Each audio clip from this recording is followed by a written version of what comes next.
quiet road noise.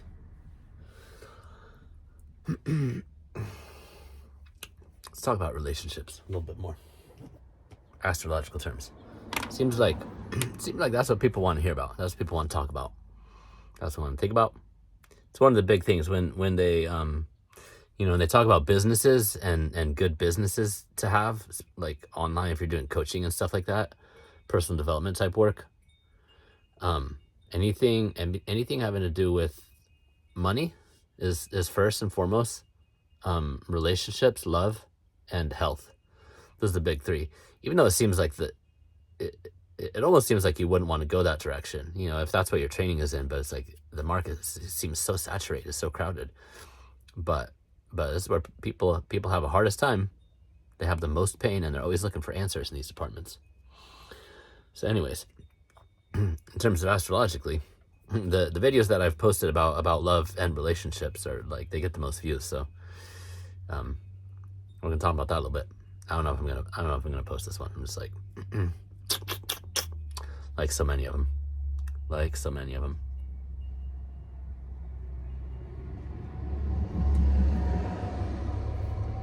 Love. I gotta pause it. Should I pause it? Should I start over? Not a useful introduction, dude. Not at all. I wanted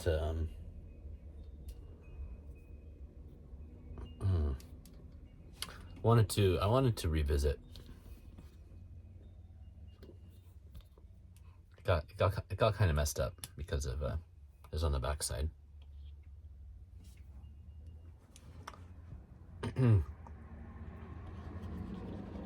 Soulmate, romance. Let's talk about romance. Romantic partnerships. This shit's gonna kind of apply to anything in terms of astrology, because I want to break out some relevant things astrologically.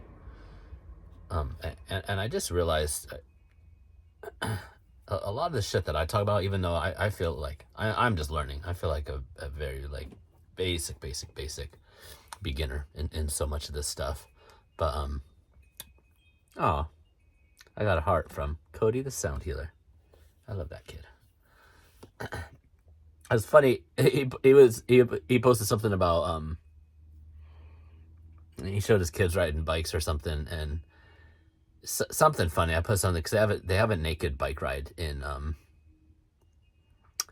Portland, Oregon, and there's a lot of like the whole Northwest has a lot of like kind of hippie-ish oriented communes, nudist communes, like all kinds of stuff. Portland has this huge like naked bike ride, and I posted something a little bit funny when he had this video, or not a video, picture up the other day. I said something about the bike ride in Portland, the naked bike ride in Portland, and then I found out a couple days later it's actually where he lives. He lives in fucking Portland, Oregon. So it's kind of funny. It was kind of funny. Anyways, if that's your jam, dude, go check out the Northwest, Eugene, Portland, especially Eugene and Portland. Seattle's a little different because it's like techie up there, and Seattle's a little different. But Eugene and Portland is pretty awesome. Hippieville, if that's your jam. And there's so much beauty up there, man. Okay, I'm gonna split this one in half. 4 minutes. I can start talking about something that I'm talking about. Soulmates. All right, I know I was talking some stuff the other day. You gotta go look at the other video if you want to see it. Oversimplified. We don't just have one level. We got lots of stats, lots of bars. We got character classes. We got special items. We got magic items. We can learn special skills. We can go on like unique side quests and do things that you only can do like once in a game that will alter the direction of the game forever and ever. There's all kind of shit. You're not just like single level. But in terms of your basic stats and your experience level, when you want to be at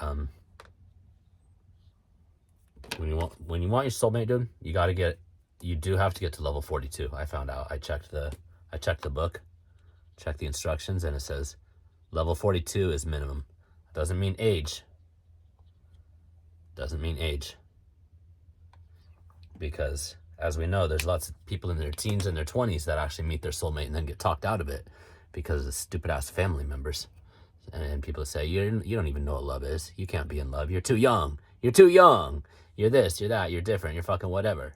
No, some of the purest love you'll ever experience in your fucking life is when you're a teenager and in your 20s, and even childhood, I believe. Kids have the most beautiful fucking hearts. Anyways, in terms of romantic love, obviously within age limits, but don't let anybody tell you that your love isn't real. Fuck that. But when you're trying to get in the soulmate zone,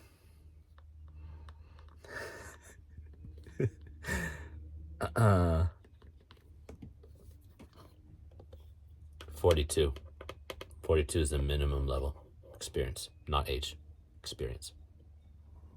If you know, you know.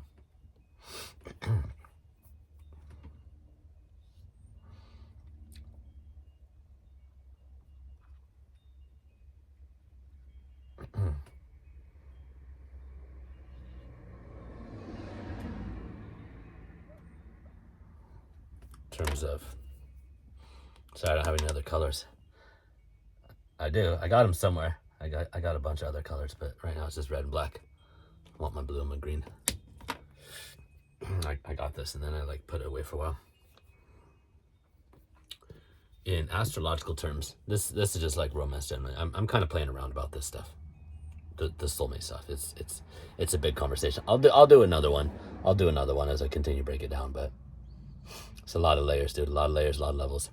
In terms of astrology, when you're looking at romantic, and to an extent, just fucking relationships generally, but especially romance partnerships, Mercury and Mars are going to play into it as well. But Venus, where are your Venus signs?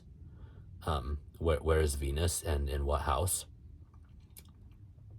And your moon. Your moon sign is one of the big three. Most people know that. Most people know their sun, moon, and rising.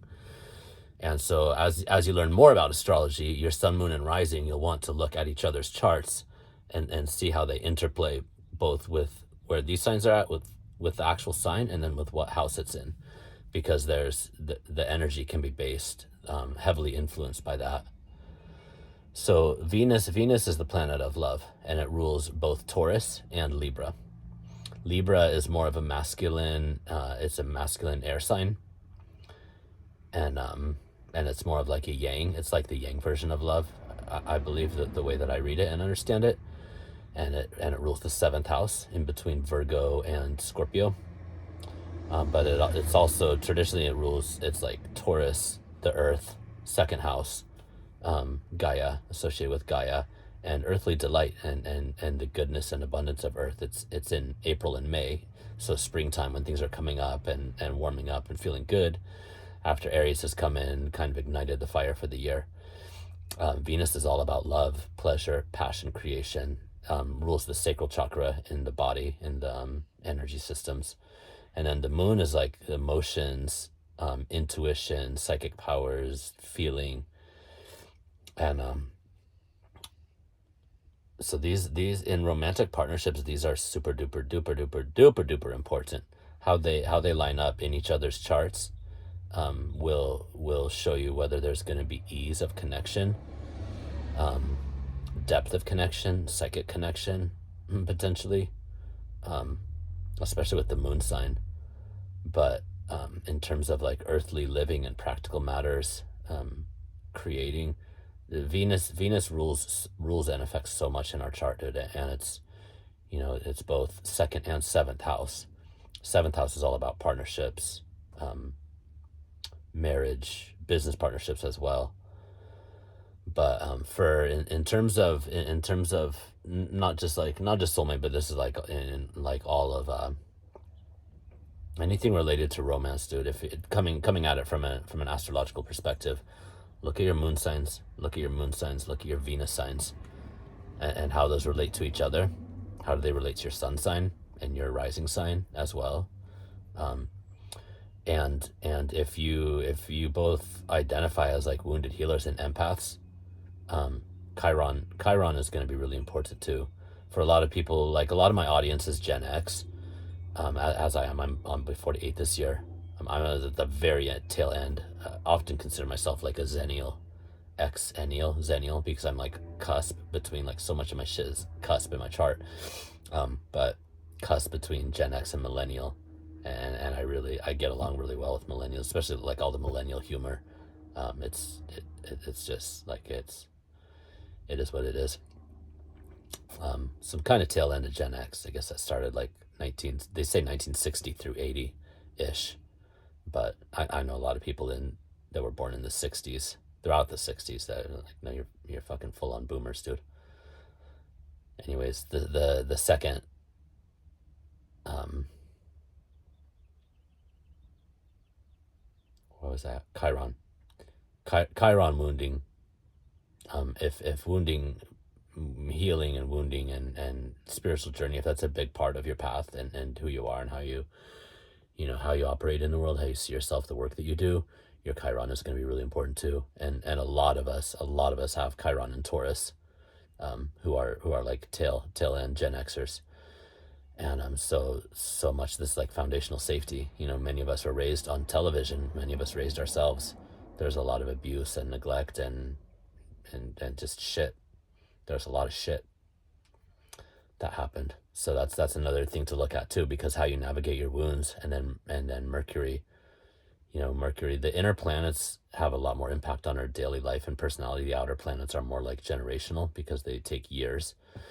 And so the inner planets, Mars and Mercury, are going to have big impact too on how you communicate, whether communication can flow between you easily, etc. And we're humans. There's always work to do, but these are the big ones for romance, and how they interplay with your big three, Sun, Moon, Rising. Because those determine so much of our day-to-day experience, how we experience the world and how other people experience us. But then when we're looking at the bigger themes of our life, the bigger cycles and seasons, spanning decades, when we're looking at something like as a long-term possibility, these the outer planets are also really worth looking at. And just how things have played out. Astrology is so valuable, dude. I can't even begin. It's such a big part of my work now, because of how much it's revealed over the last couple of years. But all this shit is worth looking at, man. If you're serious about a romantic partnership, or even a friendship, a deep friendship, a business connection of any kind, if you can, look at the people who are leading the company in their charts. At least try to find out the basic information, because when you're making these commitments and you're going to be in something for years potentially, or decades, like, you want to make sure that there's going to be flow and functionality. But when you're checking things out for like a romantic partner possibility, stuff like that, Venus and Moon, dude, and the Sun, dude, how the Sun interplays with these. The Sun is huge, obviously. It's the primary influence on our chart, but far from the soul influence. And for many people, it's almost a minor influence. For people that have a lot of, like, earth or water, especially, the Sun can feel kind of distant and less important in many cases, especially if your whole chart is in like water or earth signs. It's still going to affect things, but it's more like it's more like the daily weather. It's more like how the moon affects a lot of people on a daily basis, if that's the case. Anyways, romance, soulmates, check these out. It's good stuff. Real soulmates, level 42. Don't throw somebody out because I had a broken ankle. Love you guys.